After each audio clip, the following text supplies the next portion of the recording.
the pursuit of music itself is quite a contradiction. It's a very conflicting feeling because if you truly love making music like I do, it's so fulfilling when you're creating and you create this thing from nothing. Your next instinct is you want others to feel that too. You want to share it. I'm Eric Chin and this is Inlet Wire, your direct line to BC artists. In this episode, I'm joined by Nick from Quadra Sound, a 4-piece rock band from Vancouver Island. I first came across Quadra Sound through a clip of the band covering one of my favorite Alice in Chains songs. And honestly, it sounded so good that I wanted to dig a little deeper. That led me into how much thoughts they've been putting not just into the music, but into building the whole world around the band.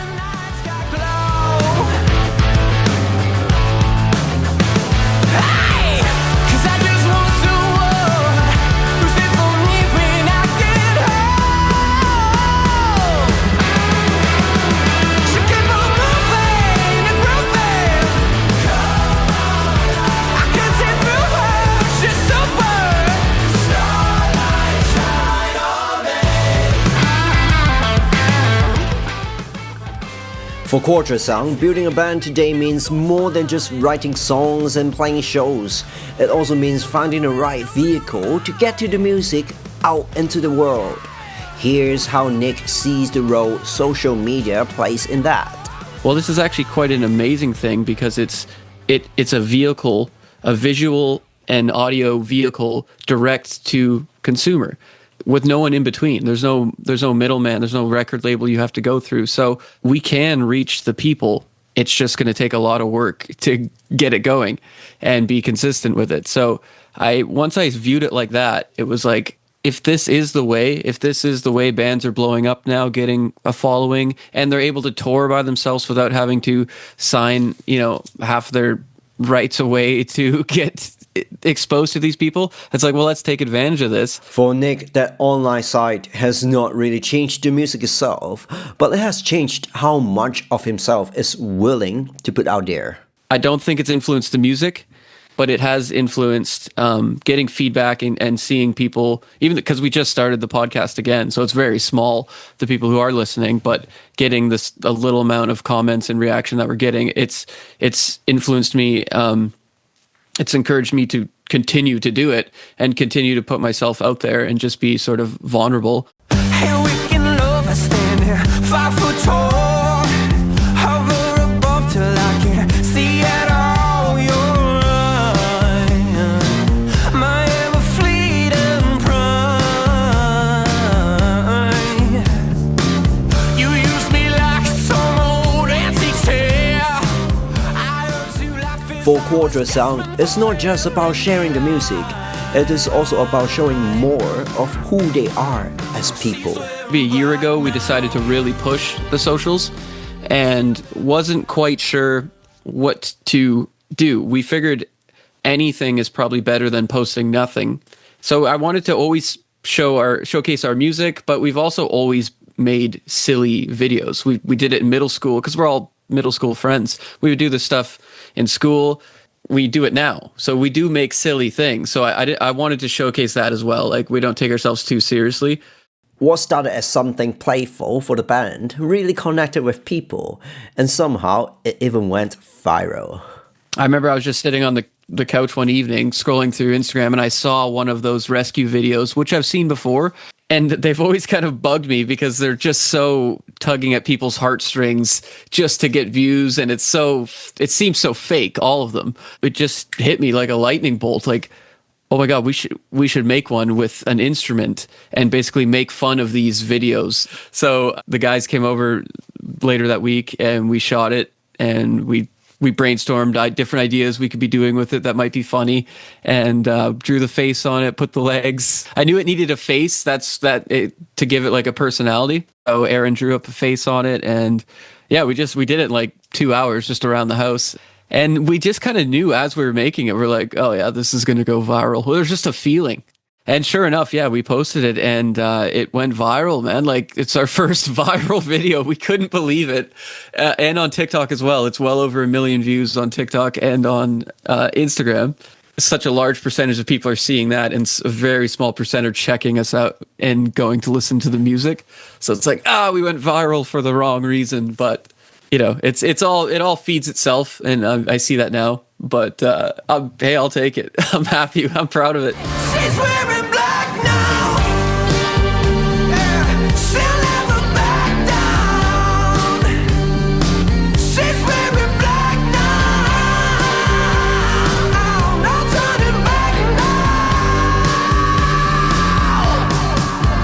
now. But Quadra Sound did not get here overnight. By the time those clips started connecting, the band had already been grinding for years.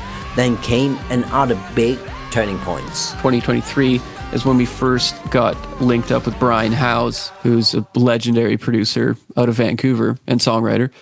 So when we met him, he really saw something in us, and he's like, you guys are super close. He's like, you're like 80% of the way there. He's just like, there's just some minor tweaks and stuff we could do to help take the songs to the next level. So we spent a lot of time developing with him and writing with him. He's basically looked at our whole catalog, picked out songs that he thought had real substance, and then made suggestions and rewrite this and add this. And he definitely leveled us up. When he did that, we recorded an EP with him. And then he pitched that around to the industry people he knows. One of them was a management company called Indigoot out of New York. They loved it, so we ended up signing with them. So we actually only officially launched the first one last year in July, the first song we did with Brian.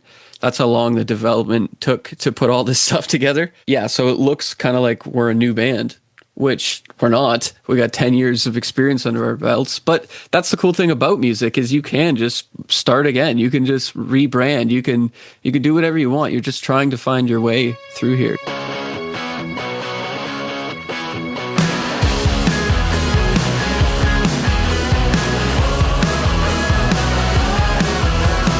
When you came along, really just wouldn't faze you. You tried to contemplate it, but it just wouldn't tame you. You said, I'm sorry, I don't want no life that is perfect.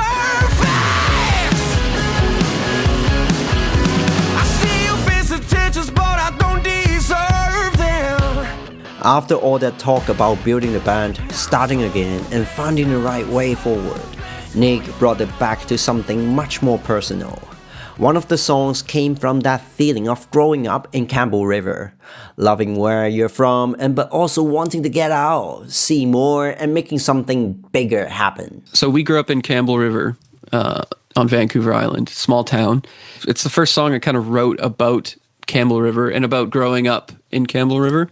And just any small town, I'm sure, could relate. It's, you watch the town go through all these changes, and as you get older, sometime around high school or so, you either stay locked in or you want to run away from it. I've noticed there's two people. And I've just had this urge I want to run away. I want to run away and do things. I want to go play music all over the world and experience as many things as I can. So this song came from that sort of feeling where it was like, oh, there is a small town trapping that I've seen people that never leave their hometown. And I didn't want that. So this song was a way to explain that that story, that archetype that happens. But I think looking back now, it's almost a way I'm singing to myself, like reminding myself to keep going out there, keep putting yourself out there, trying to be free from the trappings of a small town. Yeah, so the song, and everyone relates. It has a nostalgic sort of feeling, and when I first brought it to the guys, they understood the vibe immediately.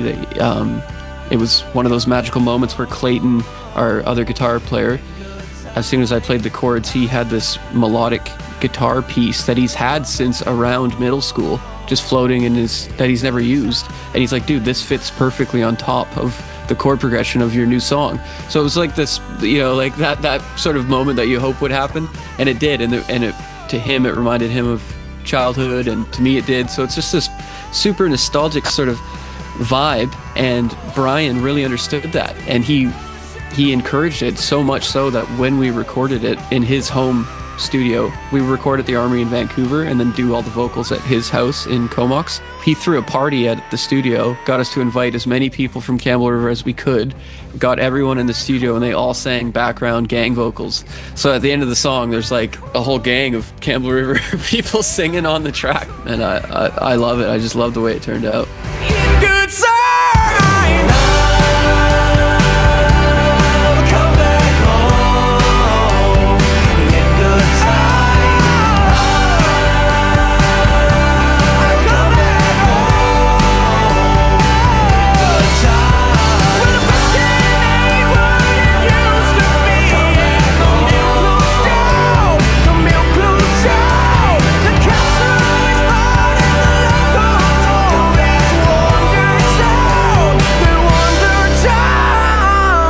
And that was Nick from Quadra Sound. I'm Eric Chen, and this is Inlet Wire, your direct line to BC artists.